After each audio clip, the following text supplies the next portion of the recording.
This is Chapter 2, Section 2.2. We're going to talk about what is a frequency distribution.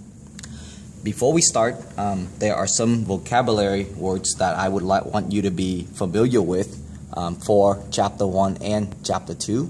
These are the words that we're going to be using very frequently throughout the semester.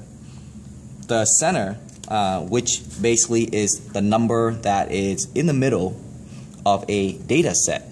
Now, a data set could be like the scores of quizzes in a class. And so a data set would be the set of scores of different students. Variation refers to the amount that the data varies. For example, if you have students scoring A's, C's, and F, then there is a very large variation. However, if you have a class of students who score just A's and A minus, then there is a very small variation because all students score either A or A minus. So there's not a lot of change. Now, distribution is the word that you will be hearing a lot throughout the semester. It basically refers to the nature or the shape of the spread of the data over the range.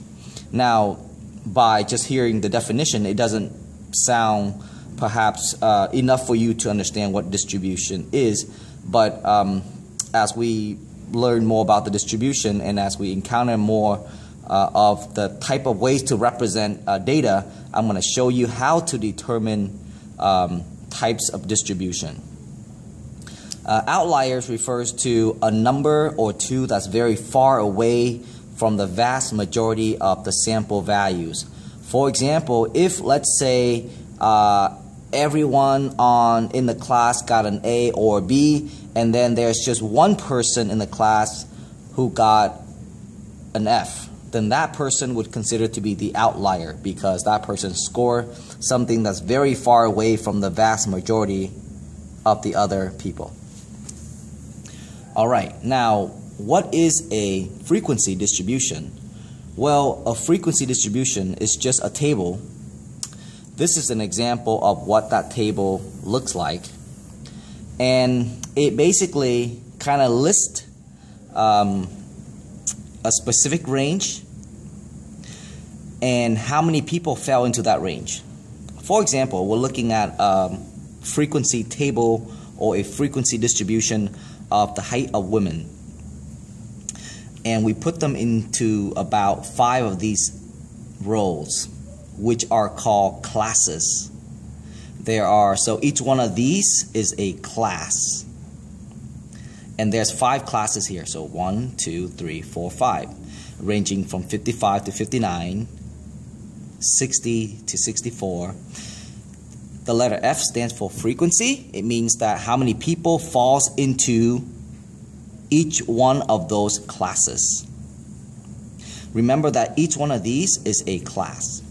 So this basically means that 11 people has a height between 55 to 59. 90 people has a height between 65 to 69. And those are called the frequencies, which stands for the number of times that the number of individuals fall into that interval. Now, within a frequency distribution, we can break down each characteristics and label what it stands for. So, first, in each one of these classes, the number that is to the left of each class is considered the lower limits. So the lower limits is the smallest number that belong to each class. For example, the first class, the lowest number is the number 55. In the second class, the lower number is the number 60. In the third class, the lowest number is the number 65. So the lower class limits are 55 for the first class, 60 for the second class, 65 for the third class, 70, and then 75 for the last class. Similarly, the upper class limits are basically the largest number in each class. In the first class, the largest number is number 59. In the second class, the largest number is the number 64, 69, 74, and then 79 is the largest number in the last class. And remember, there's 5 classes. Now, class boundaries. Between the class boundaries are the number that is between each 2 classes. For example, between the first class and the second class, the boundaries would be 59.5 right here.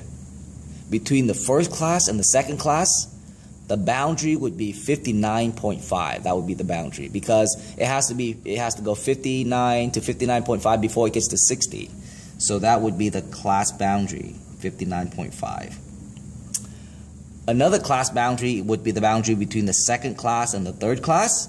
So from going from 64 to 65, the class boundary would be 64.5. Okay, 64 to 65, the 64.5. Going from 69 from the third class to the fourth class, the class boundary would be 69.5. Similarly, it would be 74.5.